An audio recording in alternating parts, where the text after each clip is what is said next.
I rendered support for the National Cathedral, didn't I? Now I'm going to show you here on the touch screen how some of these international edifices that attract tourism, because that's the most important part of the cathedral. You heard on radio at the weekend that part of the reason why the bill for the cathedral has jumped up from what was told to us to be $100 million now to something in the region of over $200 million is because they want to do a major Bible museum, which will be only the second in the country. I have had the privilege and the occasion to be at the Washington, D.C. Bible Museum. I saw it. And when you go there, you sort of get transferred all the way to the Galilee River, so you don't have to go to Israel. You can stay in Washington, and at the museum, there's a simulation place that can take you to the Galilee River, and you will feel like you are John the Baptist baptizing Jesus, and it brings you the memory very sharp. I remember that occasion and that experience. But what I'm going to do here is to tell you, away from the spiritual matter,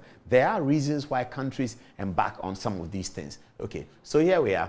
We have calculated the annual revenue from Ghana's natural resources in 2021. Cocoa revenue brings us to 454 million United States dollars. Gold revenue brings us to 1.3 billion United States dollars. Oil revenue brings us 780 million United States dollars. Total revenue that we get every year is 2.53 billion. As you know, the World Bank analysis of how to move away from a poor country to a rich country, from a third world to a first world, as Lee Kuan Yew did, based on Lee Kuan Yew's model and based on the calculation of Singapore, a country like Ghana needs to be earning, as at this data I think is outdated a little bit, sometime 2015 when I came about this data. It says a country in West Africa like Ghana, where we are, we should be growing averagely at about over 8% every year GDP, and we should be adding to the national resources $5 billion a year for 4 years. The analysts believe that if we're able to add $5 billion a year consistently for 4 years without losing anything, without COVID, without Ukraine war, everything on an even keel, you're growing by 8-point-something% every year GDP.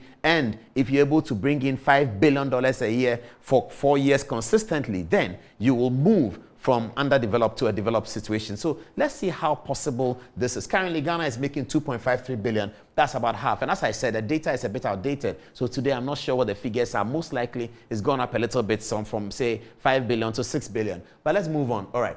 So total tourism revenue in France. Okay, let me conclude that again. So Ghana is 2.53 billion. Please put that, remember that 2.53 billion is the total revenue that we get. Let's move on. Okay, total revenue in France. France attracts over 90 million visitors a year. Can you imagine that? France, with winter, is able to attract 90 million visitors a year. In 2019, when the Ghana airport attracted 3 million passengers, we celebrated it. That was amazing. 3 million passengers coming through the airport. France is doing 90 million visitors a year. These visitors are not coming into, they are not gold, they are not oil, and they are not cocoa. They are visitors that are tourists. Let's see how much they do. Okay, France attracts 90 million visitors a year. 7 million visitors visit the Eiffel Tower, and 8 million visit Louvre, Notre Dame, which is a church. 8 million visit Louvre. Notre Dame is 13 million, and Disney is 15 million. Okay, so look at the figures in France. 7 million go to the Eiffel Tower. 8 million go to Louvre. 13 million go to the church, Notre Dame. And then 15 million go to Disney. That's what France gets. Okay, tourism creates 2.8 billion direct and indirect jobs in France. So we are talking about employment creation. I'm fitting the National Cathedral in here because of what they say they're going to do. So if you put a National Cathedral up and it's employing people, right now that land doesn't employ anyone. If the National Cathedral comes up at 200 and something million and is employing people over a few years, that 200 will be found out and then we'll even out. And then for the rest of the period, if we maintain the facility well, we do the marketing well, we do the PR well, then we go on a highway to earn a lot of money away from the spiritual matter. The spiritual matter will give us blessing, no doubt about that. You can roast me for it if you like, no problem. It's allowed.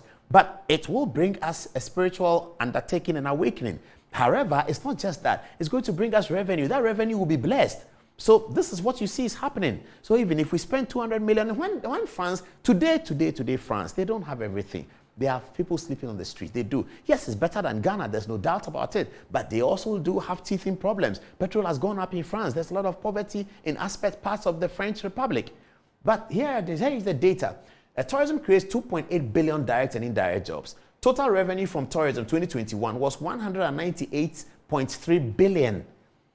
Whereas we are earning a single 2 billion from fundamentals like cocoa, gold, and oil, and we basically earn nothing from tourism. As a country in the center of the world, Ghana is blessed with location. We are in the center of the world. We have good weather for 12 months. We have slave castles. There's no school here in the world, in the global world, that has not heard about slave trade and has not heard about Cape Coast Castle. There's no school that has not heard about it. There's no school that has not heard about castles in Ghana where slaves were created. In 2016, when we were doing the political watch analysis, we went to Shama and went to Fort Sebastian, which was built in the 17th century. It's there, it's in Shama, and it's wasting away. All of those tourist sites have not been developed. When you talk about tourism, they say we are hungry. We want gari and sugar. When you talk about this, they say that. When are we going to have a leader who is forward-thinking so that we can solve our problems of today, tomorrow?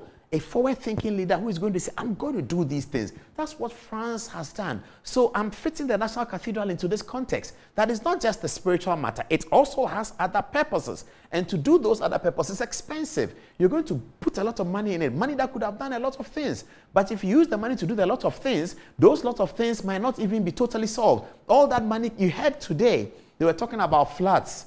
And the figure that they are quoting to resolve the flooding issue in Accra is 5 billion.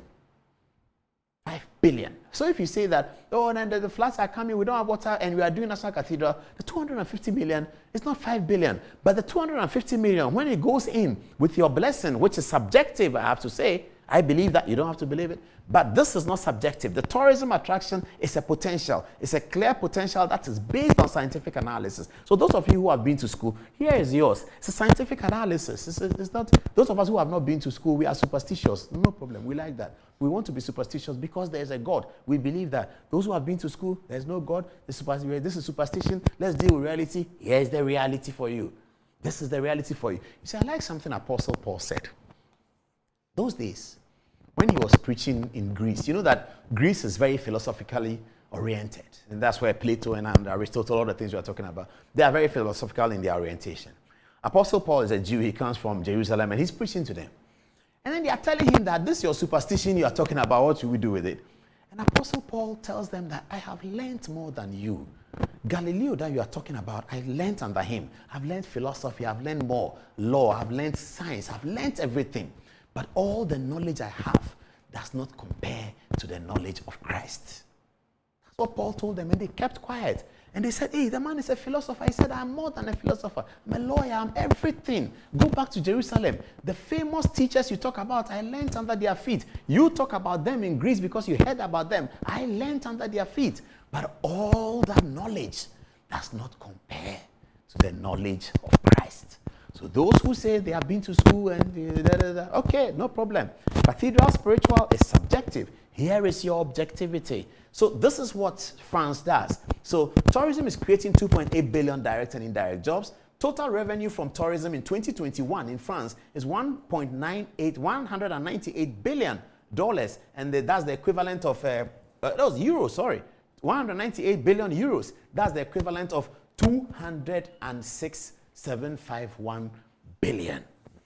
If as Ghana, we are able to earn a quarter of that 200 billion, assuming we can't get to France today, we might not, yes.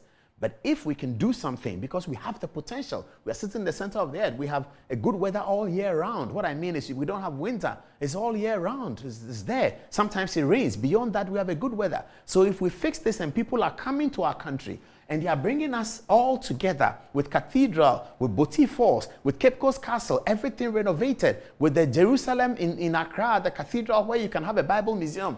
And that's going to attract for us a quarter of 200 million. We will be going beyond the World Bank's threshold of securing $5 billion a year to move one country, catapult one country from a low-income country to a high-income country. We will be able to achieve that. We will be able to achieve it. So that's the objective part of why we should build things like the National Cathedral. Forget about the subjectivity, okay? All right, let's move on.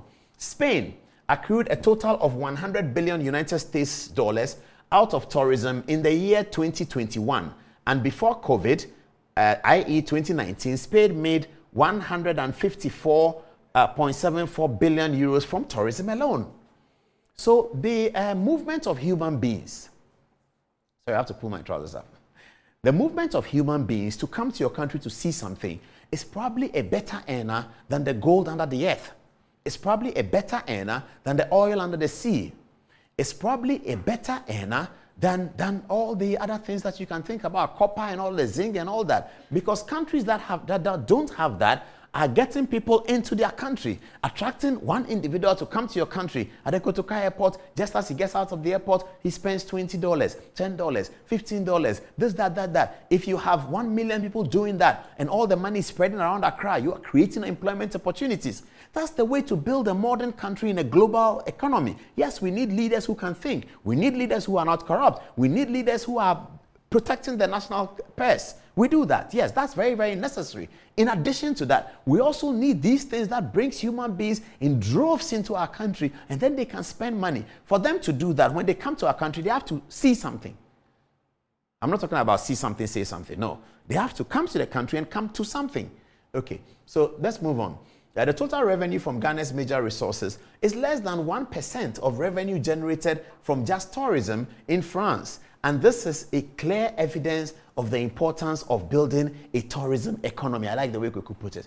Building a tourism economy. That's the way, that's what it is. It's obvious that if you want to focus on building a tourism economy, you will spend more money. The other day, President Akufo-Addo was talking about the Marine Drive. Those of you who live in Accra, you know the area from the Independence Square. Ghana has one of the longest coast from Tema all the way to Axim. And all of that is water. What have we done about that? Zero. One of my big international global embarrassments is that when I turned up in Cape Town for an event, it was a African Journalist Awards, okay? And some journalist from some other country won an award. And the title of his article, I think it was a tourism sector award that he won. The title of his article was that Accra, the city that turned its back on the sea. Get that again. He said, Accra, the city that turned its back on the sea. That's how he won the award. So when he collected the award, after the event, I think he's from Uganda or something. I went to him and I said, what do you mean by this, your Accra? He said, oh, are you from Ghana? I said, yes. He started laughing. He said, but you people, you don't like the sea. Anytime we are going to build something, you take it away from the sea. He said he was in Ghana when he heard that the Ambassador Hotel is going to be renovated. Movenpick is going to the sea, out of the sea. Marriott is out of the sea. Novotel is out of the sea. Only Labadi Beach Hotel is there. Everything you want to build in Ghana, you put it away from the sea. That's why I said you have turned your back on the sea. But that's the coastal line we have. Since independence, nothing has been done about it. It's lying down. That coastal place from Tema all the way to Axim can be made to generate $70 billion a year. Imagine, our economy has $70 billion coming to it. But we must have a leader who can bail the cat and say, I will do it. That's what we need. Because in this country, we have too many people who are doing Yes, it's okay, no problem. We are a democracy and we like it. But we must have a leader who says, I will do it. So that's what tourism, I just brought this to show the people who have been to school that away from their subjective arguments of the cathedral that I made, for which they are roasting me, this is their objectivity, okay? All right, let's do it quickly. Because the French has succeeded to brand themselves as the world's #1 tourist destination and have over time developed infrastructure to attract tourists into their country. 4 structures that are leading the tourism drive for France include Eiffel Tower, Louvre, Notre Dame, and Disney. That's it. And building these tourism infrastructure is expensive. It's very, very expensive. And you're going to do it when people don't have food to eat. You're going to do it. But you're doing it so that there will be more money, so that tomorrow there will be food. That's the point of the matter. It's very, very important that we have a dispassionate conversation about this. Again, the Statue of Liberty generates $280 million out of visitors' expenditure. Recognizing the importance of tourism, the Japanese people in 2012 built the tallest tower in the world, Tokyo Sky Tree, and the biggest statue, what's it called, Ushuku Buddha, to outwit the Eiffel Tower of France and the Statue of Liberty of the United States. 10 years down the line, they have earned 64 billion yen, of which 40 billion yen, that's 4 billion United States dollars, remains as profit. Entry tickets for Tokyo Skytree alone is about $40 to $50. Okay, I'll glance through quickly so we don't waste too much time. In 2018, India joined the tourism industry by building the biggest statue in the world, dubbed the Statue of Unity, to outwit the Statue of Liberty in the United States. In the first year, it accrued revenue of $11.64 million with 2.9 million visitors. By the close of the year in 2012, total visitors to the statue stood at 5 million people. Has anyone pondered why the UAE, with all its oil revenue, is still investing heavily in tourism? Tourism contributes to 11.6% of UAE's GDP. That's 180.4 billion. Aid, which is 49 billion United States dollars, and they are host to the tallest building in the world, the Burj Khalifa. Tourism is considered the new gold and is the only gold that individual countries can build the amount of ounce they want, can buy building unique edifice. Okay, I didn't get that right, sorry. All right, tourism is considered the new gold and is the only gold that individual countries can build the amount of ounce they want. All right. Building the largest and biggest cathedral will not only boost foreign tourism, but domestic tourism as well. Tourism is business. Fortunately for us, we have a large existing ready market because there is a 650 million Christian population in Africa who will do anything for salvation and blessing. Considering that the pastors travel to Israel and return to sell bottles filled with water from the River Jordan to even high-level personalities in society, anything projects done at the cathedral with Israel connotation will sell, hopefully, like magic, even among our local folk. Ghana, through the National Cathedral, can create a annual Christian pilgrimage and can rake in millions of dollars with a target of just 5 million out of the Christian population in Africa and other tourists across the world. We can envisage not less than 10 million visitors in a year. Therefore, I do not foresee anything about the project that does not fit tourists. I don't get the last sentence. Okay, let's move on and see other Christian sites in Africa. All right, so this photograph here is the Martyrs of Uganda. They call it a shrine. It's a Martyrs of Uganda shrine, I believe in Kampala somewhere. This one, the Basilica, which is the Martyrs of Uganda shrine, is a basilica. It receives more than 3,000 pilgrims on June 3rd every year for the Uganda Martyrs Day celebration in Namungongo. Oh, it's in Namungongo, it's not in Kampala, apart from the other days of the celebration. This one is a church of Lalibela. It's in Ethiopia. It's an old church, tourist site preserved. And every year in January, about 100,000 pilgrims come to the small town of Lalibela to view the site. And then this one is the Basilica of Our Lady of Peace, Côte d'Ivoire. And that one is that's how it looks like. And people go there to go and look at it and to visit. Okay, so I think we have made our case.